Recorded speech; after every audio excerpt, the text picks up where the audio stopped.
There we go. Mic check. You could give me a mic check. Testing, testing. One, two, There we three, go. four. Perfect. Well, grand rising, everybody. Back for another week, another Learn AI live. Shout out to Fractillions in the chat and the 14 others that have joined right as we're kicking off here.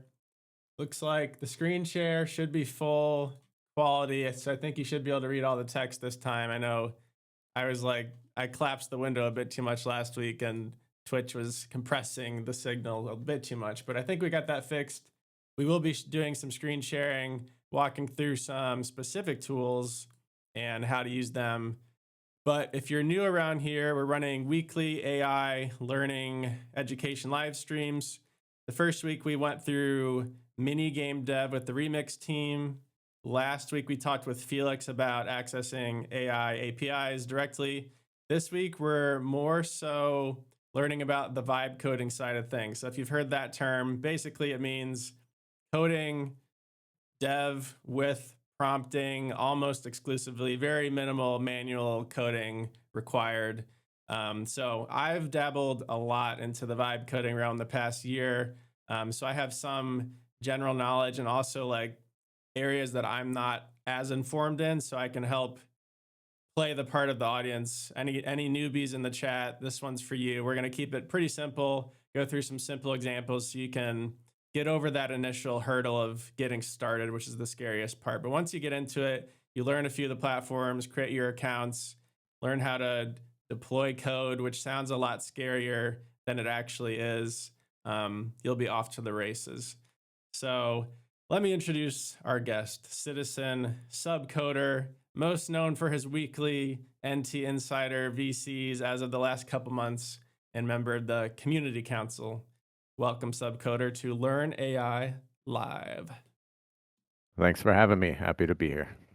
So before we get into it, if people don't know you, why are you the man to talk through vibe coding? What has your career been that has led you to this AI focused journey? I know you worked in AAA gaming for a long time on the QA side, which is reviewing other people's code for the most part. So maybe talk through like what that experience has coalesced into and just a bit about yourself. Yeah, sure. So I got my first QA testing job in 2007. A buddy of mine had a pre-release copy of the first Modern Warfare, Call of Duty, and I was really, really good at it. And it was only for like devs. It was for friends and family of Activision at the time. And I remember that's when they had it was really innovative back then, but it was they added the melee to the right thumbstick, and I loved that so much. It was such a new thing back then, you know, coming from Halo. So I was just running around knifing people all day, and I had a blast doing it. I was doing really well, and everybody thought it was my buddy who worked at Activision. And then he came clean. He was like, "Nah, it's a friend of mine," and I got offered a job. So it all took off from there. I was just a regular common tester for a long time. Eventually, I got recruited by Neversoft, and I became a lead tester over there. And I got into technical requirements testing, certification testing, and then I moved over to an independent studio, which got acquired by 2K Games in 2017. And from there, I worked up to project manager and associate producer. But it wasn't a game studio. The vast majority of my experience was at an optimization service studio. So basically, it was just a team of about anywhere between 30 and 50 engineers, depending on what on the year. And we just did code optimization. So we worked on all the games that 2K published, and we basically just made the games run better. Our motto for the company was that you make games, we make them better, and which could come off the wrong way. But basically, it was just like we had a bunch of very highly skilled and talented engineers that I had the pleasure of working with. And so I've been around engineering for a long time. And the studio got shut down. There was an organizational restructure, which is just fancy $5 words for layoffs because we accidentally spent too much money during COVID. And so for the past 2 or 3 months now, I've been AI coding. Um, I don't actually do any, I don't think I've actually ever handwritten any code in my AI coding experience over the past couple months. But just to be, for full disclosure, I do know how to program in C. I do know how to program in Python. These are things I just learned at my own leisure because they were interesting to me and I wanted to learn how to do them. Um, and so I do AI coding now. I think I do have an advantage because I do understand programming a little bit. And that's one thing, one of the first things I tell anybody getting into AI coding is that the one thing you don't want to hear is that if you really want, the more effective you want to be at AI coding, the more you should actually learn how to code. And I don't think you need to get as deep into the weeds as maybe you did before, but it's some good advice. But you don't necessarily need to know how to code. But there's other things you should know, and that's what we're going to get into today. Love it. And for people's knowledge who haven't worked with the dev team, haven't like dove into coding whatsoever, there's kind of a process to it, right? You write the requirements, like what are you actually wanting to build and why. And usually in traditional agile development, that's written in like tickets, right? So you give a ticket to a developer, they review it with you, you kind of collaborate on what you're aiming to build and the approach. And then the developer takes the ticket, they start writing the code, integrate it into what the current product is, if it's something that's already out there. They have another dev on the team review the code. If you hear the term PR thrown around, that's what that means. It's a review of the code you've already written to make sure there aren't any glaring issues or bugs with it. Sometimes there's automated testing, like unit tests that you run different features and code through to make sure it's not breaking anything. And then you can deploy the code and hopefully it doesn't break production and there wasn't something you missed in the production code side of things. So that's the general process. And each area of this process can basically be enhanced or helped in a lot of ways with AI tools. So we're going to walk through that process. Subcoder has been using different AI tools for each parts of that process. So let's start with like the requirements discovery side. What have you been dabbling with on the AI side? Yeah. So the first, and what you said is a great breakdown of it, and I think a really cool thing to explain what AI coding does is that essentially like the process we're going to go through right now is that instead of just jumping straight to AI coding, think of yourself as a one-man development studio. That's the way I approach it. So just from beginning to end, I have to think of an idea, something I think that's going to work really well, and then I have to get into the design documentation. Then I have to get into the technical documentation. And even before all that, you might want to do some market research, you know what I mean?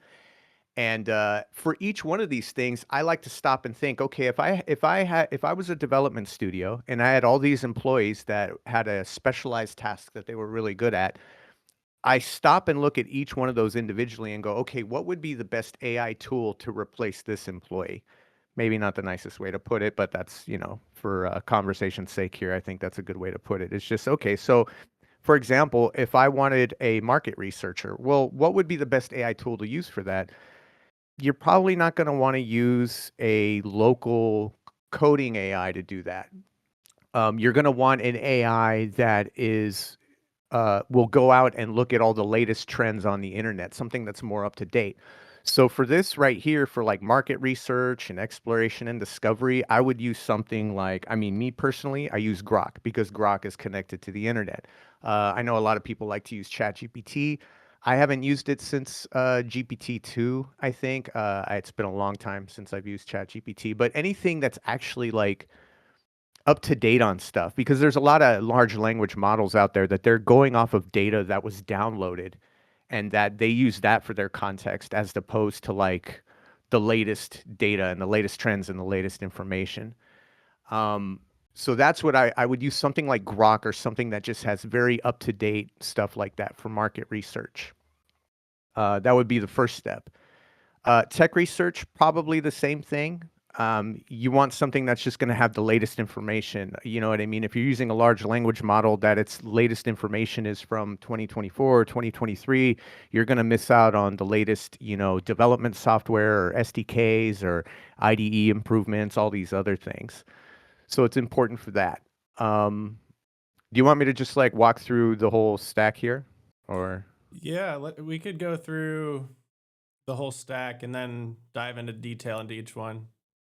Okay, perfect. So PRD at this stage stands for product requirement document. This is kind of more of a very detailed document, and this is all very important. If you want your coding, if you want your AI coding to actually stay focused and not make so many mistakes and really stay on track for what it is that you want, you have to give it as much context as possible. And that's a very important phrase, is context engineering. It's way more important than prompt engineering, in my opinion.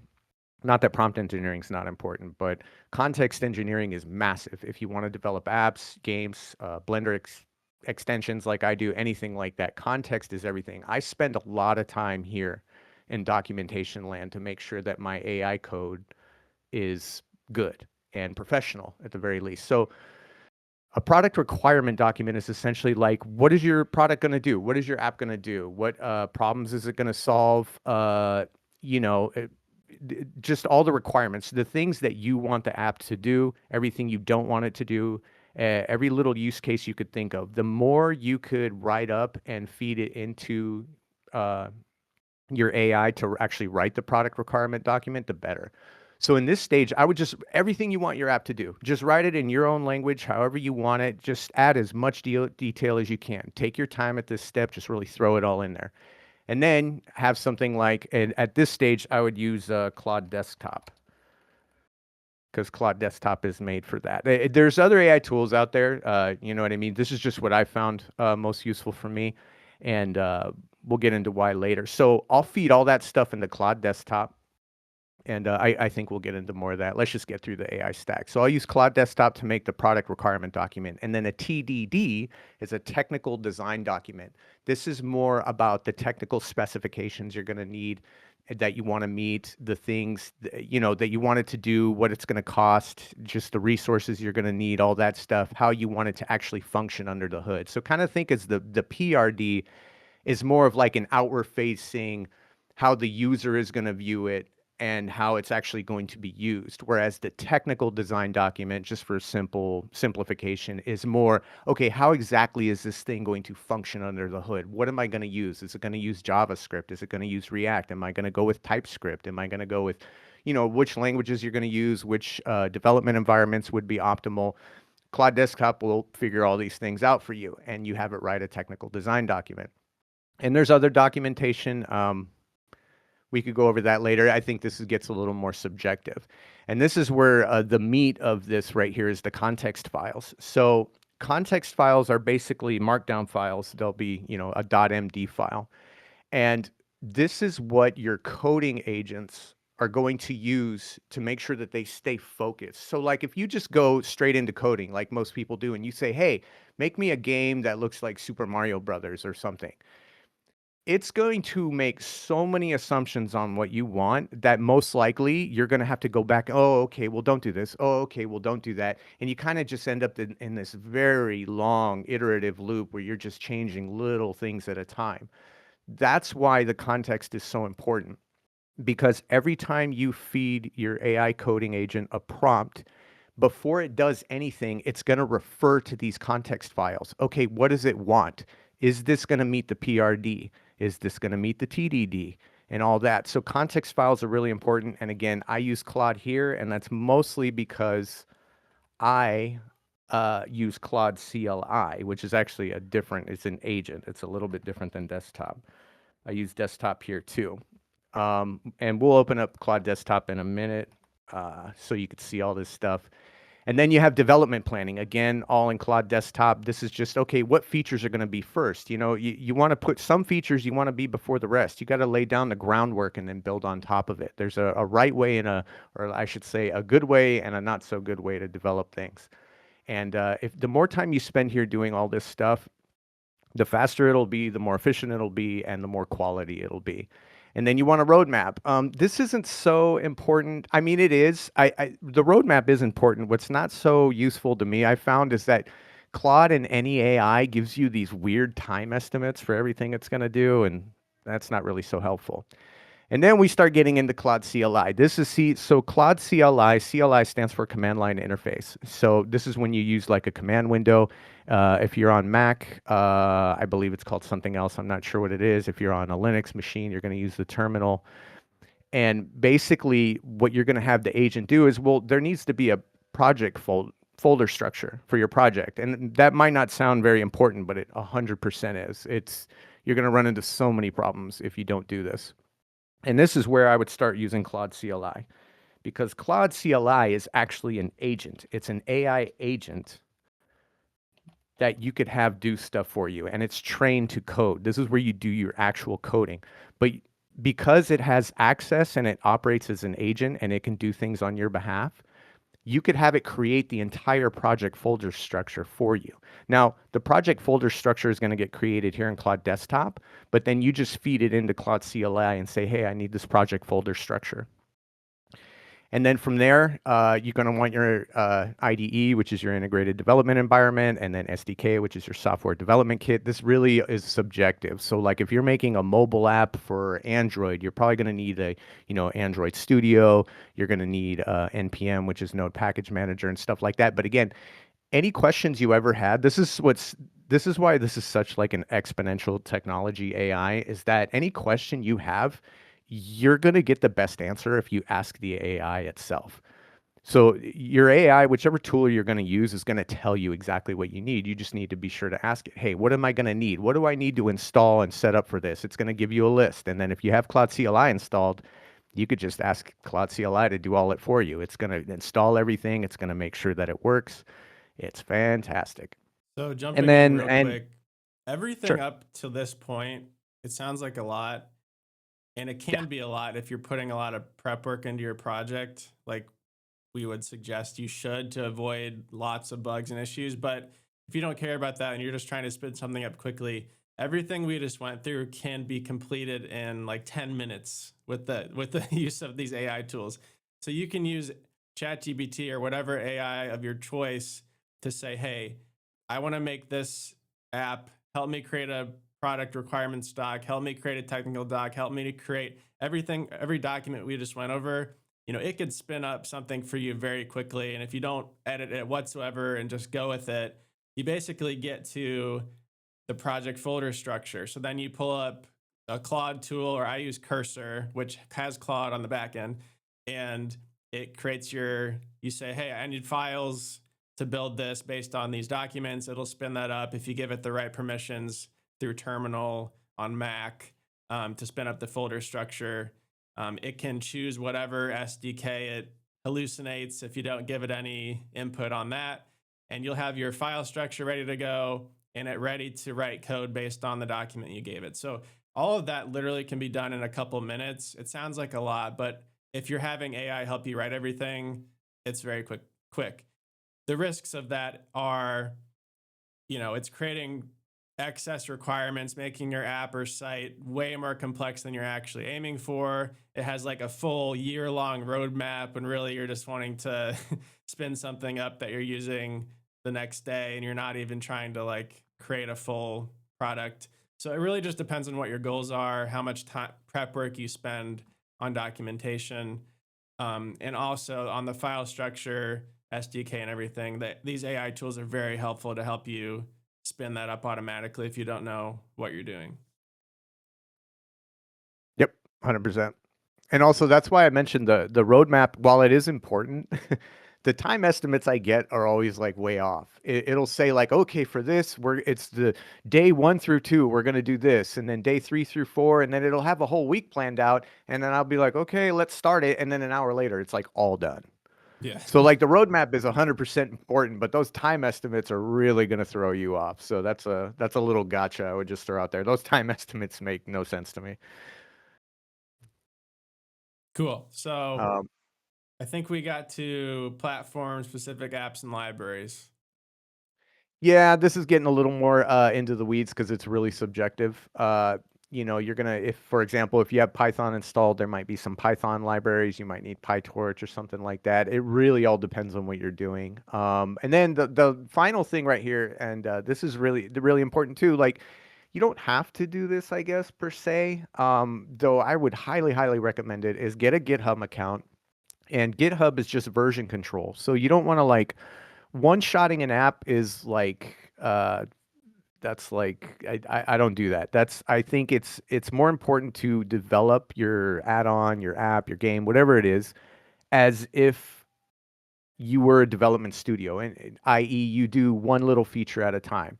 And so you do one little thing. Once you get one little thing built, you push it to GitHub, and then GitHub has another AI uh, that can do code reviews for you. So I actually use two different AIs for code review. I think it's good to point this out real quick. So I do all my coding in Claude CLI, which is the command window. And then once I have one little thing implemented, I feed that into Gemini CLI.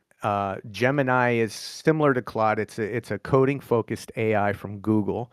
Now you might be asking yourself, why use one over the other? So Claude CLI, I like using more. It has more backslash commands. I can keep an eye on the context window a lot better, which we'll get into in a second. But Gemini CLI has a context window of like 1 million tokens. It's very big. So it could review much larger chunks of code at a time. So I basically have two phases of code review. I do my big code reviews in Gemini CLI. Gemini will create another file for me that has all the things that need to be changed. And then I'll link Claude CLI to that file and say, hey, make all these changes that Gemini CLI found so we could go for another review. And then I do that until Gemini stops finding issues. It doesn't have anything to add. And then I go over to GitHub, because GitHub has Copilot, and Copilot's a little more nitpicky. So it'll make your code more professional. It pays more attention to the details in the comments, which might not sound important, but it absolutely is. If you ever want to bring like a real engineer, if if you ever want an adult on your project to really like look at everything and make sure it's really kosher and pro, um, you're going to want comments on everything. You're going to want it to follow best coding practices and stuff like that, So which is all that part of the code review process is something I have not implemented into any of my vibe coding projects. So this is like new territory for me. So you have Gemini do a code review and provide suggestions on changes. Is there a reason you don't have Gemini make those changes directly? Like you could in theory, right? You could, uh, but it doesn't have the context files that Claude does. So I suppose like if you wanted to just use Gemini exclusively, again, there's better built-in tools with Claude CLI. That's why I don't use Gemini exclusively. Claude's context window is 250,000 tokens, but it also has a nifty little backslash command where you can keep an eye, and you could even tell Claude, hey, when my context usage gets up to about 70% or 90%, I want to create a new session.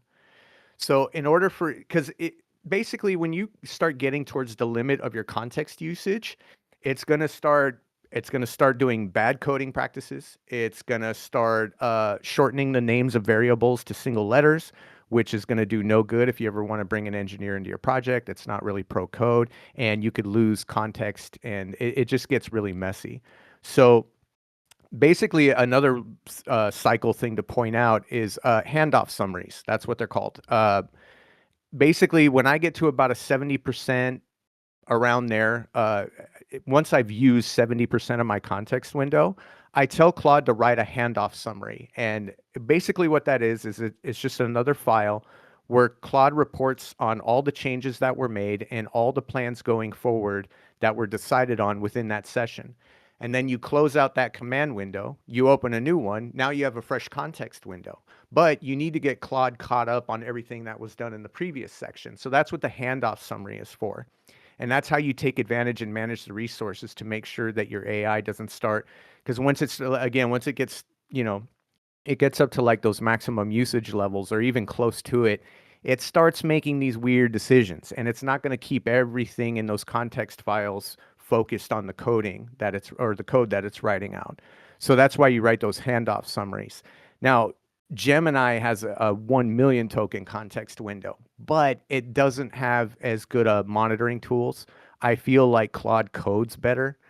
That could all change soon, but that's essentially the reason why I use Gemini for reviews. It has a very large context window, but it doesn't need all the context that went into the coding to do the review. That way I could save that 1 million token context window and use all of it just for a review instead of feeding it all the context files that Claude uses for coding. and therefore shortening in the window. That's basically why I use Gemini for that. Okay. Yeah, that makes sense. Grumpy asked in the chat, where can you see the context window usage percent? I think it's different in each platform.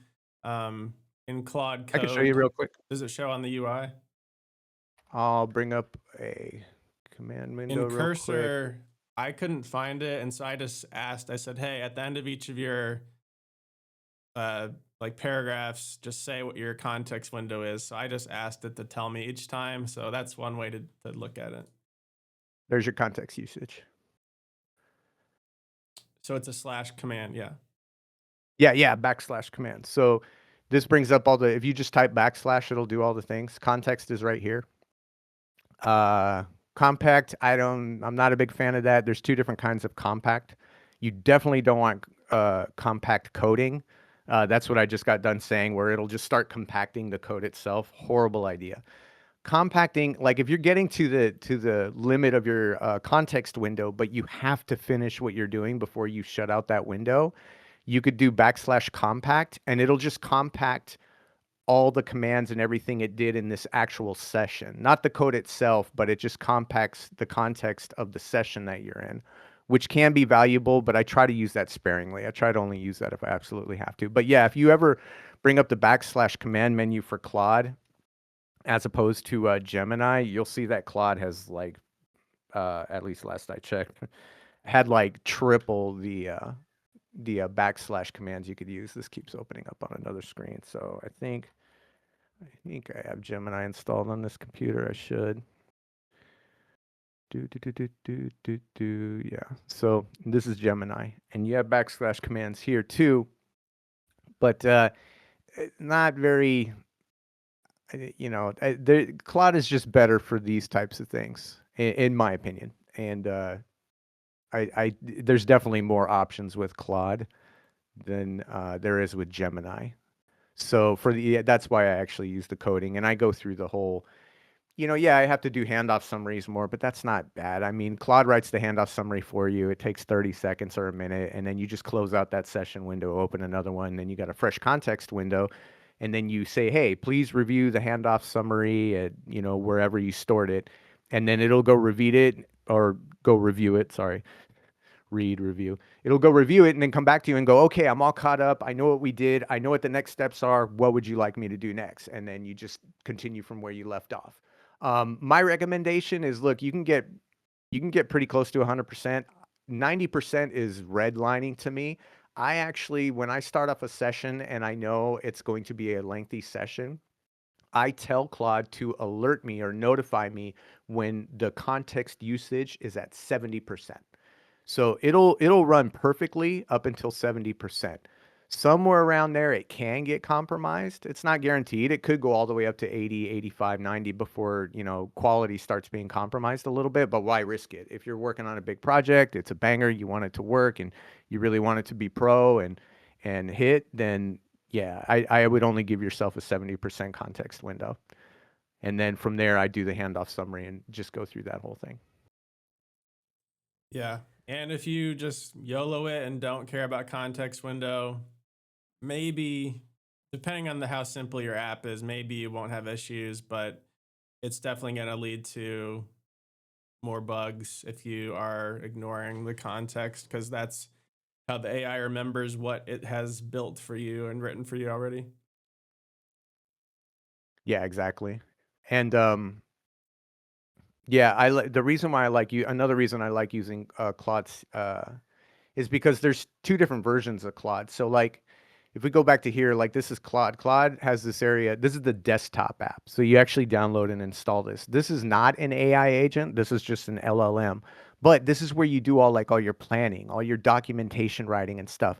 And it'll save all these things over here too. So this was like one of the first projects I did. I wanted to make myself a music player that was super advanced and all these things. And it was just mostly just to learn all this stuff. But these are all the things that I did. These are all the files I created. So you do all your planning and documentation in here. You know what I mean? You give it a name, you say a description of what you want it to be, and then everything we just discussed about creating all the documentation, these are all the documents I had it made.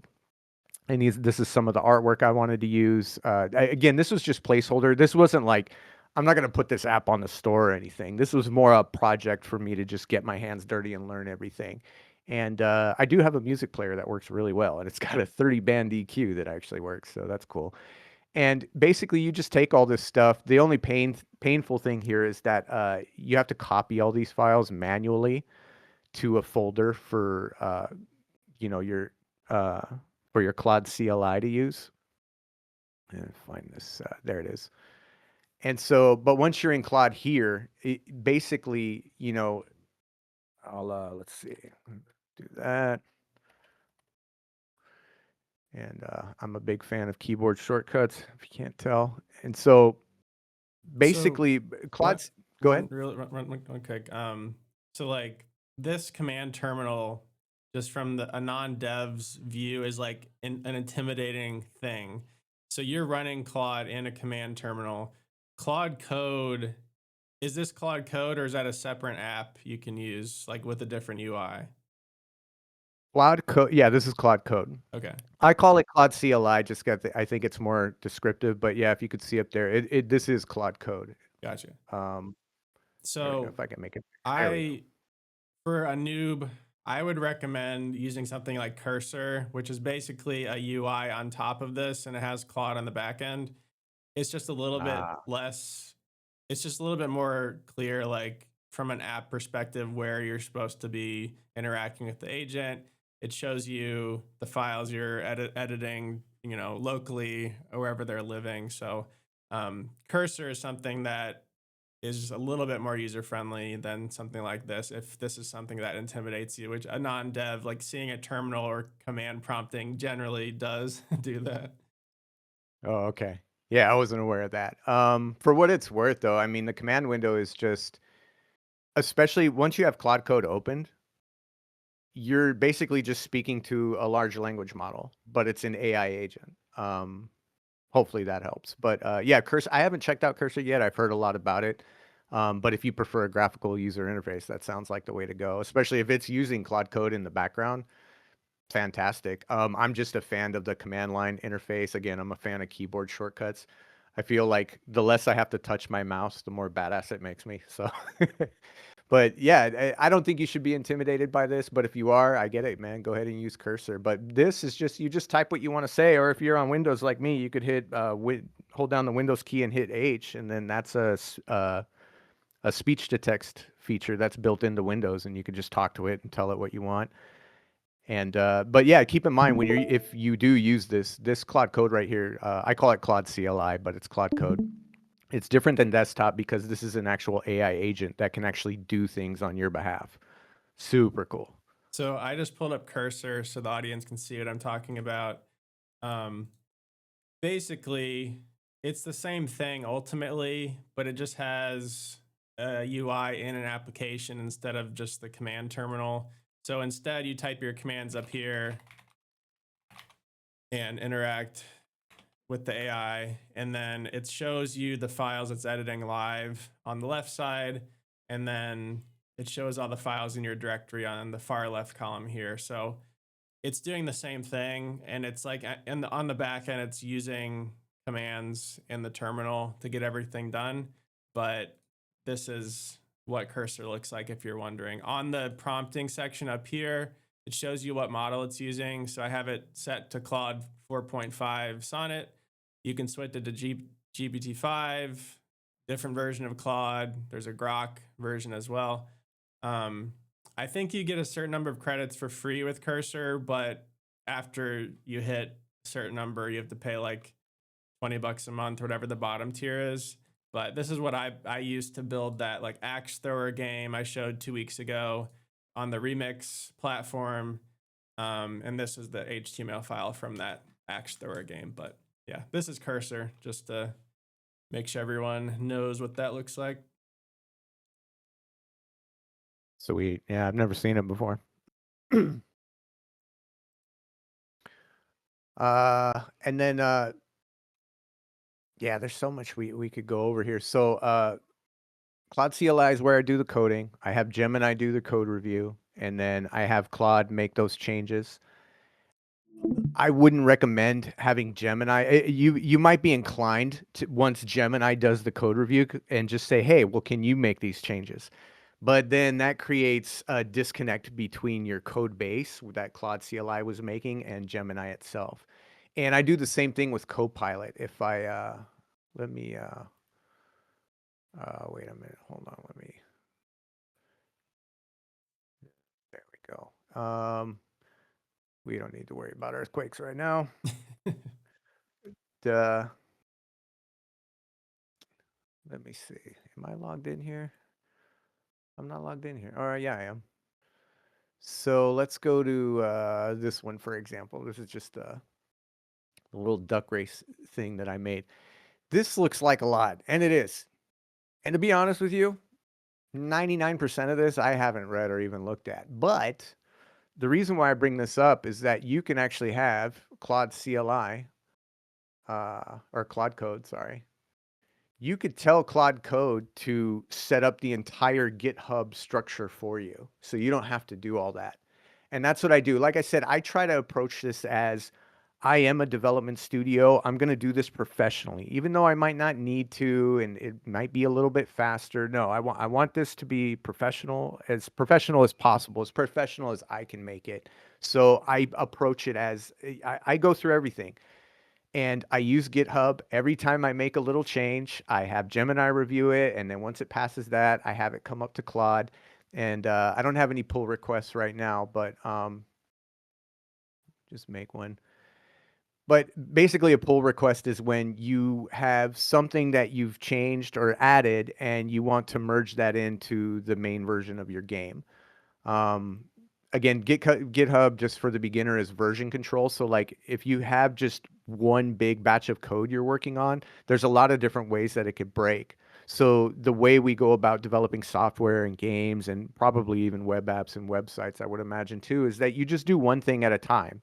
You make sure that one thing is working really well, you test it, you have it code reviewed, and then you merge it with your main code base. And that's it, we call them branches. So that would be your main branch. This is something you'll hear a lot about. And that way, if your change breaks main branch, you know exactly what broke it, and you could just revert that change and bring it out. It's basically a way of having version control for your main code base where you could have a lot of different people working on it simultaneously. And it makes it very easy to narrow down where something went wrong and revert those changes so that it's not broken again and you can go back and make the changes you need to. It's just a highly efficient way of developing instead of having everybody just throw in everything at once. That almost never works, you know. And if it does, it just takes forever. So I So use GitHub, and again, if you're using Claude Code, it could set up the whole project structure for you. one alternative to that, which is probably the superior model, but in Cursor, every change that you push, it says, do you want to keep this or do you want to revert? And so that's like your way of, testing individual changes you're pushing. But it also has reversions, like you can go 10 changes up in the context window and revert back to that. And it reverses all 10 updates you made to the files. So that's very handy. If you like, obviously coding with AI can hallucinate and mess things up you don't intend. Revert two changes back, so you after testing, and it'll update the files from there. So that's one really handy Yeah, thing in Cursor. Um, that's good to know. I actually didn't know that. yeah. Yeah, so So GitHub is actually like a website you have to go to, but it sounds to me like they essentially function at the same thing, and that's what we call version control. That's essentially what that is. Uh, yep. Highly useful. I wouldn't develop anything without it, to be honest with you. It's just before we had version control, like there's software you could use. So like in the gaming industry, we use Perforce. Um, Everybody loves and hates Perforce, I think, but it's super necessary. And before things like version control were around, development was a real pain in the ass compared to what it is now. So I highly recommend it. Here's a question from the chat. How do these tools compare to using Visual Studio 2022, GitHub Copilot using Claude 4.0? I haven't used Visual Studio probably since like 2018. So I assume they have new AI coding features. I don't know if have you used it, Subcoder? Copilot is in Visual Studio. So I use VS Code, which is Visual Studio Code. Um, Visual Studio is pretty broad. VS Code is definitely, if you're doing actual coding, VS Code is a great text editor. It's essentially a text editor for programmers. Copilot is, I think, comes pre-installed with VS Code now, if I'm not mistaken. If I ever do manual coding and I'm ever just like doing stuff for fun, or I want to learn more weird Python stuff or like crazy mathematical formulas to make procedurally generated particle systems in Blender, which is something I absolutely do. Sorry for being a nerd, but that's just what it is. Yeah, I'll use VS Code. And Copilot is within Code. I believe it's the same AI, but Copilot is also integrated into GitHub. And the reason why I like using the Copilot within GitHub is because it really does. And I don't know that it does not do this type of stuff on VS Code, but it does the real, what you would call nitpicky stuff. But I think that nitpicky stuff is really important, especially if you want to bring in some real like professional engineers that actually get paid to do this stuff. You know, they need to be able to understand your code. That's really one of the main driving bullet points of quote unquote coding practices, is making sure that it's readable, not just to you, but you want a couple things. You want to be able to write out comments, make your code descriptive, like give your variables descriptive names and all that. If that doesn't make any sense to you, fine. But basically, what you want is you want it so that anybody can come and look at your project, read your code, and understand what it does just by reading it. That is like one of the main driving factors behind coding practices and some of the things that get brought up in reviews. Now, there are some coding errors. There's just, a bad way of coding things that need to be corrected. That's part of the review. But Copilot's really good at focusing on the comments, because maybe the comments need more detail. You want your comments to be descriptive for every function, everything that goes on in your code, so that even you yourself, I can't tell you how many times I've known junior software engineers that I worked with that didn't leave themselves good enough comments. And then when they come back to that part of the code a month or two later, even, they don't remember exactly what it did or exactly how it works or why they chose to do one thing over another thing. So I don't know what the difference is between Copilot and VS Code and Copilot and GitHub. But I know that Copilot and GitHub works really well for reviews, and I imagine it works just as well in VS Code. VS Code is a text editor. Claude Code is an AI agent that actually writes out all the code for you. See if I Another can bring up. Outlander in the chat asked, "Do you think Grok or another will eventually make the whole stack irrelevant in the future? No need to use Claude plus Cursor plus GitHub." I mean, these products like Claude Code and Cursor are already kind of doing that. Like, you do have to learn a little bit of setup and create a couple accounts, but that's really all that's needed to use something like GitHub. You link your code editor Cursor to GitHub. So when it saves the files, it's saving to GitHub directly. And that's just tracking like your version history, like we were talking about. So, like, yes, it takes a little bit of setup for all this to happen. Maybe these tools will, create their own full version control system like GitHub has, but like they have such a huge share of the market there. I don't really know. Um, but ultimately, you set up a few things and you only really have to use one of the tools. Like we've talked about several tools here, and yes, we're all separate products at once, but you really could just use something like Cursor to ideate, create requirements. It's using Claude or whatever model you want on the back end. It's publishing to GitHub, and then from there, you have your product live. So it's pretty simple. We're diving into the details, and obviously, there's a learning curve with starting to use any of these tools, but as a non-developer myself, like I learned how to publish from GitHub. I'm using a different tool, Vercel, which is another way to like publish the code. You literally just sign in with your GitHub there. So I didn't have to change anything from the Cursor side. It's publishing to GitHub, which is automatically going to Vercel, which is going to my live URL. So like It's really simple. Like if you spend an hour learning the few tools that we talked about, like just how to use them and create accounts from the coding side, then you'll be spending most of your time actually writing the code. Um, and for existing devs, like all of these tools and version history and PRs and publishing and everything is like, devs know this from the back of their hand, but as a non-dev, you will have to learn a bit. So just spend an hour watching a couple YouTube tutorials on this, and you'll get it. And then you'll just be prompting, right? You don't even have to really know how to code. If you spend the time beforehand telling the AI exactly what you want, create documentation, make sure this is legible or readable from a human, like we're talking about the comments um, in the code and labels of variables, like you'll be pretty set and not even have to worry about what the heck this file means that we're looking at. You ultimately don't need to know all the details as long as your AI knows for you. Yeah, I agree. It's hard to say where AI is going to go, but I also feel like the more you understand about coding, you'll be 10 times more efficient when you're using AI coding tools. I don't know when we get to that point if we do, but so I also saw this other question here. My dev friend said VS Studio is better than VS Code. I've never heard that before. That's interesting. So I so listen, I come from game development, and so mostly C++, and then in my own personal time, Python. Um, I think VS Code smokes Visual Studio. I mean, VS Code starts really fast. Have you ever started Visual Studio?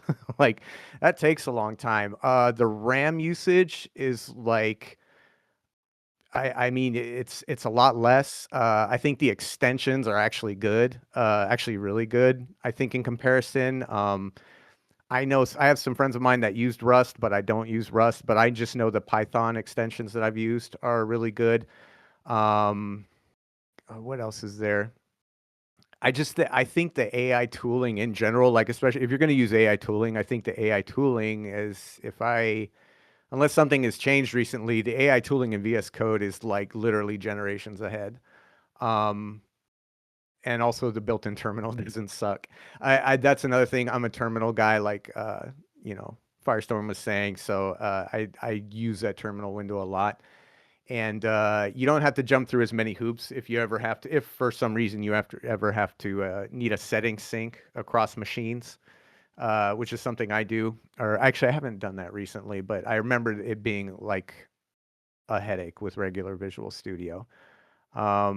I think there is a case I think to be made for Visual Studio winning when it comes to like really massive projects that are using something like C++ and you know stuff like that. You know, IntelliSense I think works a little bit better in situations like that. That's not from me, my personal experience. That's just from me recalling uh, engineers that I worked with in game development. So there is something to be said for Visual Studio. I think the AI tools, the extensions, and the resources and that it uses on your computer are just far superior in VS Code. Uh, that's just my 2 cents on it. But again, I'm not like I don't label myself an engineer, even though I know how to code a little bit. I don't label myself an engineer, but I've worked with them very closely for 10 years, and VS Code was clearly the champion for most things back then. In our last 10 Uh, minutes or so, I'd love to like create something tangible and go through this process for something very simple so we can show the audience what that looks like. If you had something in mind, go for it. Maybe we could just like literally spin up a web page that like has a hyperlink to this Twitch stream. Something like that could be really simple. Just like put an embed on the page. We can show how we create the initial file, um, even requirements if we wanted to start there. So let's do that and yeah. just show how simple it actually is. Okay. Yeah, I've never tried this before. So how would we do this? So I'm just starting straight in Cloud Code. Can you create me a web page that has a hyperlink to I would say has an embed, embed. that has an embed? Yeah. Okay. Yeah, I've never really developed a website, so as an embed. Make web apps, but like an actual website. And Yeah. then let's see, backslash enter is how you skip a line in Cloud Code, by the way. Here, background all black. Uh, I suck at typing, sorry. And you could say like just run it locally for now or something so we don't have to like push it to GitHub or anything. Run a local server so we so I can see it, please. Yeah, let's try that. I've never tried anything this simple. Let's see what happens. It should work. With It's a pretty simple and request. yeah, I'll screen. So when I start on various projects, I usually do it all locally at first. So like I just have it create a folder structure locally. It has the HTML file or whatever in there, and then you can have Cursor or Claude or whatever spin it up locally, like we just requested, and so it'll create a URL for you, and you can access it through a browser to test. And then that I'm usually like ideating at that point. If I'm getting further in the project, then I'll have it published to GitHub and actually be published to like an actual non-local URL. But um, Yeah, so what it did is it generated this HTML and then it'll always ask you, hey, do you want me to do this? Now you could just press one, but if you press number two, that means it won't ask you again for this same type of permission thing in the future. You got to remember, this is an agent, so it's actually doing things on your behalf. It's not just an LLM. So I'm going to type two, and it has the the funniest progress comments down here. I love these, and it kind of tells you what it's doing, so you can keep an eye on it. Yeah, go ahead and do that. You don't need my permission, bro. Okay, what's this? Yes, I do have Python pre-installed on this computer. Again, that some things you're going to need pre-installed. So, okay, so let me just copy this and just Alt Tab here into my thing, and then go here. there we go. It's us with an ad. Straight to an ad. Dude, that's crazy. Yeah, that worked. I mean, what? That took us like what, a minute? Like, Yeah. dude, you could do stuff so crazy. Yeah, I've never like actually done website stuff. So that was interesting. Yeah, just with that little command, I basically embedded it. I mean, it's running locally on my machine. This isn't like an actual website, but I'm running the server locally. But yeah, I mean, that's pretty cool. Like, if we go back to this window real quick, like if this wasn't an agent, you would have had to, every time it asked me if I wanted to do something, that's another task that I would have had to do manually on my own. And this would have taken me 10 times longer. Now, granted, that only took a minute, so it would have taken me 10 minutes to do this manually. But you start to like really see how more efficiently and how quickly you could turn around MVPs, prototypes, build a web app, build simple, even simple little things. You could do them 10 times faster. Now, again, the difference between 1 minute and 10 minute isn't that much, but then start like look at that in terms of hours or days or weeks. You know what I mean? Something that you think would take 10 weeks to develop, you could do yourself in a few days easily. I know that for a fact. Um, that's one reason I don't like the time estimates you'll get when you're going through a whole development plan with Claude, because it's just like, yeah, on day 1 through 3, we're going to do this. And then 15 minutes later, I'm like, oh, we just finished day 1 through 3. And it'll be like, yeah, pretty fast, right? And it's like, yeah, you don't have to sell me, dude. I know you're good. Just stop with the time estimates. But yeah, really simple. Um, Yeah, let's run and through the more another info. example. I'll pull Sure. up Cursor. I just started typing out. Uh, all right. So I'm saying I want to create a site that shows a snake game clone in the middle of the site, black and white theme, spin up the full file structure so I can test right now locally, keep it as simple and light as possible. Let's see. Let's see what Cursor will do for us. So it basically tells you what it's thinking, tells you each file it's actively working on, and then it'll give us the actual file structure.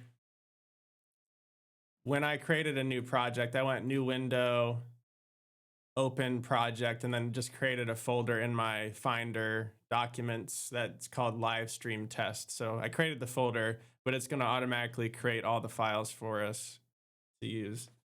So this one's more complex. Obviously, it has the HTML file, which will be the site. And then it looks like it put the snake game within the one file. So we will open this with a browser and see. I'll have to reshare my screen here. Looks like we have a snake game. It says use arrow keys or WASD to play. And it's working. Let's go.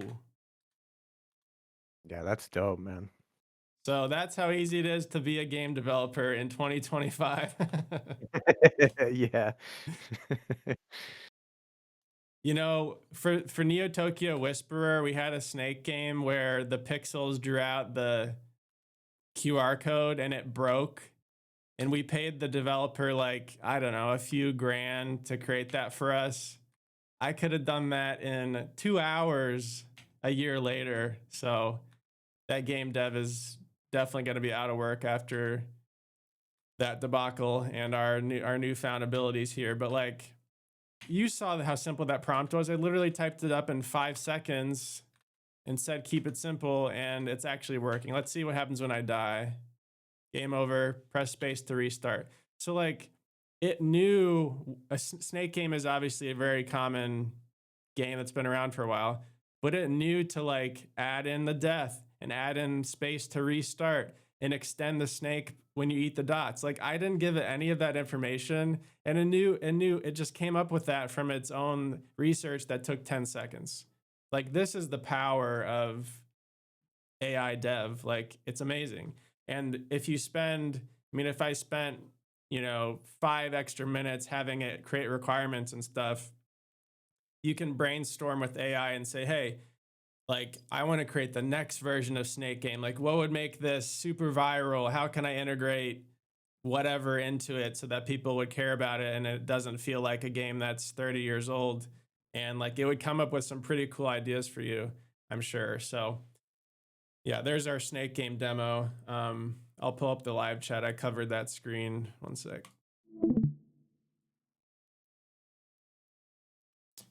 So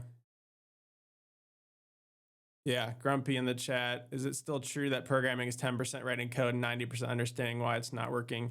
I mean, like I said, I haven't done any of the prep work documentation wise that Subcoder is going over. I think the more you spend beforehand, the less debugging you're going to have to do. The more you understand the context window game, which is like half of the battle using these tools, the less bugs you're going to have to be fixing, and the more you can spend on just like new features and making your product better. So yeah, those are our 2 live demos for you. I know we're about running out of time here, but I don't know, Subcoder, anything we missed, we need to leave with the people. I'm sure we'll be having you back on here. There's a lot more we could discuss here. Yeah, there's a ton more we could discuss here. I think the only 2 takeaways I would take is just learn what context engineering is, why it's important, and in that same synonymous with that is something called spec-driven development. And it's just basically, it's just a way to keep what I call keeping your AI on rails. So it's actually developing and doing things exactly the way you want it to. The more context you give your AI, the less assumptions the AI is going to make and the less decisions it's going to make on your behalf, which you might have to go correct later. That's why I said it's important to spend more time in that planning and documentation phase, because the more time you spend there, you're going to save a tremendous amount more time when you actually get into the coding of it. And then just the whole mindset, I would just be approach it as a developer. Everybody just wants to jump straight into the coding because you've wanted to code things your whole life, but it's just such a mountainous task to learn how to do it just even halfway decently. Now you don't have to do it, so everybody's rushing into the coding, but the more complex or the more valuable or functionality you want your app to have, the more problems you're going to run into if you don't spend time actually, in the context area and the documentation. And, so try to approach it as a developer. A developer doesn't just go coding. There's this phrase that it's just, hours of planning will save you months of coding. And so the more time you spend planning, the less time you'll spend coding, breaking things, going all the way over here and then going back and starting over.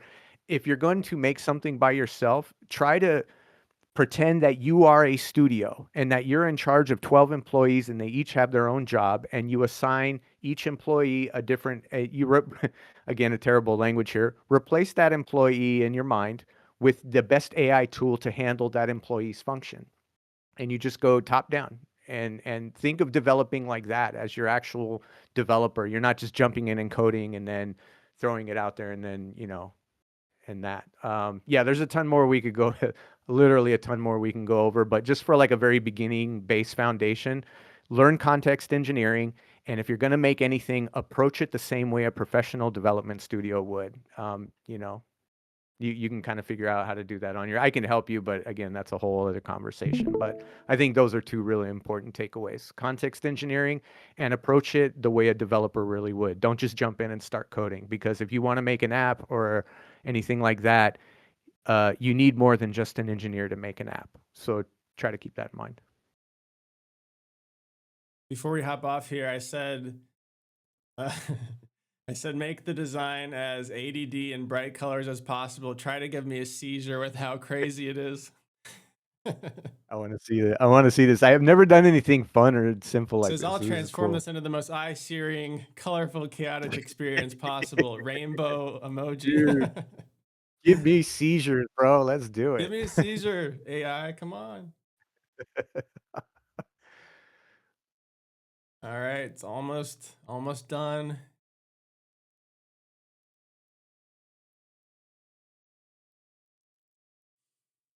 So vibe coding is a lot of waiting around when you're actually doing the coding with the AI. As you can see, I mean, it took 15 seconds maybe in total.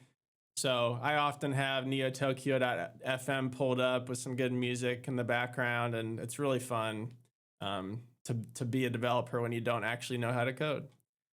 But it Yeah, updated the HTML file, adding one more effect. All right, maybe this one will give us a seizure. this is how I work on two, sometimes three apps at once. I'll have three different Claude windows open. So as I'm reviewing one project, I'm building on another and then doing and creating documentation for another. Because you kind of have that downtime while you're waiting for it to do a long process like this, which is kind of silly, dude. There's times I'm sitting at the library going, dude, I'm working on three different apps at once. This is insane. And I barely know how to code.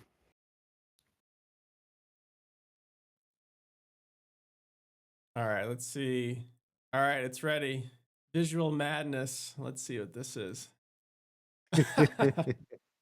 I want to see this, dude. We should do more fun stuff like this just Oh to see what my kind of. gosh. Yeah, bro. Not enough flashy colors, dude. We need it. We could have it be more This epileptic is than this, bro. this is above and beyond what I expected, I'll be honest. I need to give Claude a raise. Yeah, if we could have it flash every like 10 milliseconds a different color on the entire screen. Or you know what, it probably has some safety rails in it that won't let it do that. Come to think of it, there's almost undoubtedly some safety rails on these AI tools that won't let you induce epilepsy in people that are looking at their screen. So that's probably why it's because I know it could be way more epileptic than this. Yeah, add a add a crypto token to this thing, and I don't know, I think this thing might retire me. And it took 30 seconds to build. Yeah. Also, like, Yeah, man. oh, check out the game over screen. That's so sick. I mean, it added a high score. It's tracking my high score locally. Like, it just thought of that, right? It has your live score count as well. That's working. Like, incredible. All right. Well, I think we'll leave you guys with the epileptic mega snake game. Maybe I'll publish this so we can actually play it somewhere and post a clip on the Neo Tokyo Twitch or something. That'd be pretty fun. All right, I'll stop sharing here. Take one last look at the live chat. Shout out to Grumpy. Oh, there's even an 888 snake in the chat. That's very relevant to what we just built. Radar, Outlander, Scooter, Grumpy. Thanks for stopping by, everybody. Crypto ETS, Fractillions. So we do these weekly, different topic each week. I think this topic today was a good starting place for like the whole process. We could spend a whole hour on each segment of the process, which maybe we will eventually. But if you have any requests for specific AI education topics, feel free to hit up myself or the Neo Tokyo Twitter account and DMs. I check all of those. And yeah, we'll be back next week on Wednesday or Thursday with another session. These are all recorded, so you can look back at the VODs on Twitch if you want to. But yeah, that's all for today. Subcoder, you're a legend. Thanks for stepping up and doing this fairly last minute. Yeah, for sure, man. Anytime. I love this. This is the hotness, dude. Like, this is just completely consumed my time for the last 2 months. And like I said, I'll talk your ear off if you let me. So anytime, man. I love it. Yep. The tagline for this whole series is AI learn live, don't get left behind. And I really think you will if you don't learn these things. So make sure you're 100% agree, tuning back man. in next week, everybody in the chat. Absolutely. All right. See everybody. Grand Rising. Later.